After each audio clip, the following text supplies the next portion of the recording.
మాజీ ముఖ్యమంత్రి కేసీఆర్ కూతురు మాజీ ఎమ్మెల్సీ కవిత ఏర్పాటు చేయాలనుకుంటున్న పార్టీకి వ్యూహకర్తగా తాను పనిచేయాలని అనుకుంటున్నట్లుగా, తాను సంప్రదింపులు జరిపినట్లుగా వస్తున్న వార్తలన్నీ అవాస్తవమని ఎన్నికల వ్యూహకర్త ప్రశాంత్ కిషోర్ ఖండించాడు. ఎందుకు ఖండించాడో మనకు తెలియదు. ఎమ్మెల్సీ కవితతో చర్చలు జరిపిన మాట నిజం. సంక్రాంతి పండుగ సందర్భంగా, అట్లాగే అంతకుముందు అంటే దాదాపు ఈ 2 నెలల వ్యవధిలో 5 సార్లు ఇద్దరి మధ్య సంభాషణ జరిగిందని, చర్చలు జరిగాయని కొన్ని కథనాలు వచ్చాయి. కాదు 2 సార్లే ఈ రకమైన చర్చలు జరిగినట్లుగా ఇంకా కొన్ని కథనాలు వచ్చాయి. సరే, 2 సార్ల ఒక్కసారి కలిశారా, ఏం మాట్లాడుకున్నారు ఏంటి అనేది అది డిఫరెంట్ ఇష్యూ. కానీ కవిత పిలుపు మేరకే ప్రశాంత్ కిషోర్ హైదరాబాద్కు వచ్చినట్లు, ఆమెతో రాజకీయాలు చర్చించినట్లు ఇవన్నీ కూడా బయట పెద్ద ఎత్తున ప్రచారం జరుగుతూనే ఉంది. అయితే తాజాగా ఆయన స్టేట్మెంట్ డిఫరెంట్గా కనిపిస్తుంది. నాకు అసలు ఈ సంబంధమే లేదని చెప్తున్నాడు. మరి ఏ సంబంధం లేనప్పుడు అంటే కవిత రాజకీయ పార్టీ పెడుతున్నట్టుగా మనందరికీ తెలుసు. ఆమె స్వయంగా చెప్పిన మాట అది, మనమేమి కొత్తగా కల్పిస్తున్నది కాదు. అయితే ఆ రాజకీయ పార్టీ ఎజెండా ఎట్లా ఉండబోతుంది అండ్ ఆ పార్టీకి సంబంధించిన సిద్ధాంతం ఎట్లా ఉండబోతుంది, ఆమె ఏ ప్రాతిపదికన రాజకీయాలు నడపబోతున్నారు, ఆ రాజకీయాలు నడపడానికి సంబంధించిన స్పేస్ ఇప్పుడు తెలంగాణలో ఉందా లేదా అంటే తెలంగాణ పాలిటిక్స్లో. సో ఈ అంశాలు చర్చల్లో ఉన్నాయి. ప్రశాంత్ కిషోర్ వచ్చి కవితతో మాట్లాడడం అనేది రాజకీయ ప్రాధాన్యం ఉన్న వార్త, అసలు ఎవరు కాదనలేరు. బట్ ఇక్కడ అఫీషియల్గా ఎవరు చెప్పలేదు కనుక కథనాలు రాసిన పత్రికలు కూడా క్వశ్చన్ మార్క్తోనే రాశాయి. అయితే ఇప్పుడు ఆయన దీన్ని పూర్తిగా ఖండిస్తున్నాడు. ఈ రకంగా తనపై వస్తున్న వార్తలు అవాస్తవం అని కూడా చెప్తున్నాడు. ఏది అవాస్తవం? కవితతో చర్చలు జరిపిన మాట అవాస్తవమా, లేకుంటే మీ ఇద్దరి మధ్య ఒప్పందం ఏది కుదరలేదు, లేకుంటే బేరాసారాలు సెట్ కాలేదు అనేది నిజమా, మనకెవరికి తెలియదు. నిజానికి వార్తలు ఏమొచ్చాయంటే, నేను చదువుతున్నాను, కవిత కొత్త పార్టీ పెట్టే దిశగా అడుగులు వేస్తున్న తరుణంలో ఆమె ఏర్పాటు చేయబోయే పార్టీ కోసం పొలిటికల్ స్ట్రాటజిస్ట్ ప్రశాంత్ కిషోర్ రంగంలోకి దిగినట్లు సమాచారం అందుతోంది. ఇప్పటికే వైసీపీ లాంటి ప్రాంతీయ పార్టీలకు ఆయన పనిచేశారు. నెక్స్ట్ కవిత కోసం పనిచేయబోతున్నట్టుగా టాక్ వినిపిస్తోంది. ఇటీవల ప్రశాంత్ కిషోర్ హైదరాబాద్కు వచ్చి కవితతో రహస్యంగా సమావేశం అయ్యారు. ఈ మేరకు పొలిటికల్ సర్కిల్స్లో చర్చలు జరుగుతున్నాయి.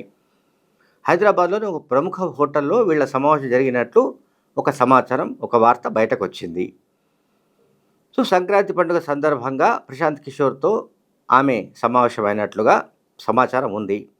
కొత్త రాజకీయ పార్టీ ఏర్పాటు చేసిన తర్వాత ఎట్లా ముందుకు వెళ్ళాలి, ఎటువంటి స్ట్రాటజీతో వెళ్ళాలి, పార్టీని ఎట్లా అభివృద్ధి పరచాలి, పార్టీని ఎట్లా విస్తరించాలి, దీనికి సంబంధించిన అంశాలపైన ఆమె చర్చలు జరిపినట్టుగా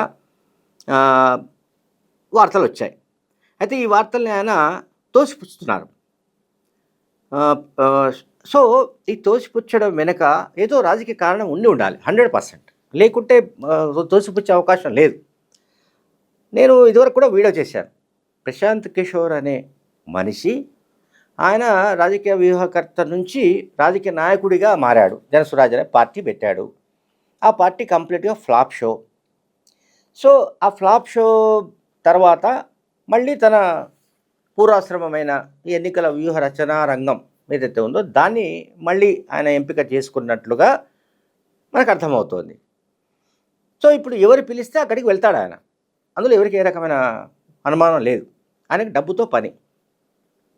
సరే, ఇప్పుడు కవిత పిలిచిన తర్వాత కవిత తాను పెట్టబోయే పార్టీ అండ్ ఆ పార్టీ సక్సెస్ రేట్ ఎట్లా ఉండే అవకాశం ఉంది, సక్సెస్ సంబంధించి స్ట్రైకింగ్ రేట్ ఎంత ఉండే అవకాశం ఉంది, సో ఏ దిశగా అడుగులు వేయాలి, అట్లాగే అభ్యర్థుల్ని ఎంపిక చేయడానికి సంబంధించిన కసరత్తు ఎట్లా జరపాలి, ఏ వర్గాల్లో ప్రజల్ని తన వైపుకు మరల్చుకోవడానికి సంబంధించిన ఎత్తుగడలు ఎట్లా ఉండాలి, వీటన్నిటిని కూడా బహుశా ప్రశాంత్ కిషోర్తో కవిత చర్చించి ఉండవచ్చు. సో కవితకు ప్రశాంత్ కిషోర్కు మధ్య చర్చలు జరగలేదనేది మాత్రం అది మనం ఎవరో నమ్మే పరిస్థితి లేదు. హైదరాబాద్కు ప్రశాంత్ కిషోర్ వచ్చినట్టుగా చర్చలు జరిపినట్లుగా వార్తా కథనాలు అంత సులభంగా నిప్పు లేకుండా పొగరావు అన్నట్టుగా ఆ గాలిలో పుట్టవు అవి. సో వార్తా కథనాలు అంటే నేను ఇంతకుముందు చెప్పాను, అఫీషియల్గా ఐదర్ ప్రశాంత్ కిషోర్ ఆర్ కవిత వైపు నుంచి ఎటువంటి ప్రకటన లేదు కనుక, అధికారికంగా ధృవీకరణ లేదు కనుక ఇది జరగలేదని చెప్పడానికి లేదు. సమావేశం జరిగిన మాట నిజం.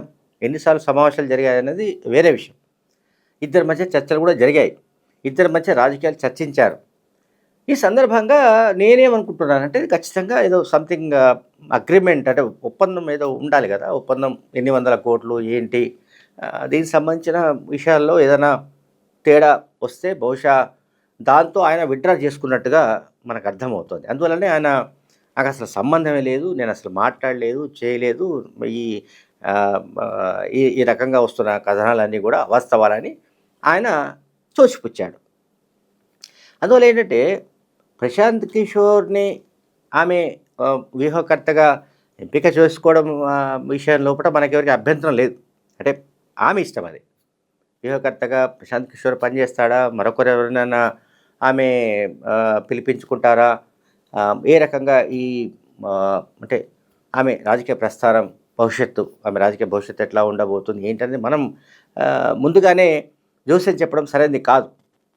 అయితే ప్రశాంత్ కిషోర్ ఇక్కడ ఏంటంటే పొలిటికల్లీ ఫెయిల్డ్. సో అటువంటప్పుడు అతన్ని వ్యూహకర్తగా పెట్టుకోవడం ఏమిటి అనే దానిపైన సహజంగానే చర్చ జరుగుతుంది. దీనికి ఆయనే స్వయంగా అసలు నేను పని చేయడం లేదు కవిత కోసం అని ఆయన ప్రకటన ఇవ్వడం పట్ల కూడా ఇప్పుడు అనేక ఊహాగానాలు దీని చుట్టూ అల్లుకుంటున్నాయి. ఏ కారణంతో ప్రశాంత్ కిషోర్ విత్డ్రా అయి ఉండొచ్చు, ఏ కారణంతో ఆయన ఈ కవిత పార్టీ తరపున పనిచేయరని చెప్పి ఉండాలి, దేనివల్ల ఎక్కడో ఏదో బ్రేక్ అయింది. ఆ బ్రేక్ అనేది బహుశా అగ్రిమెంట్కి సంబంధించి, అంటే ఏదైతే ఒప్పందం జరగాలో అతని భారీ రేట్లు ఉంటాయి. నేను చెప్పాను కదా, చాలా ఖరీదైన మనిషి, ఖరీదైన వ్యూహకర్త.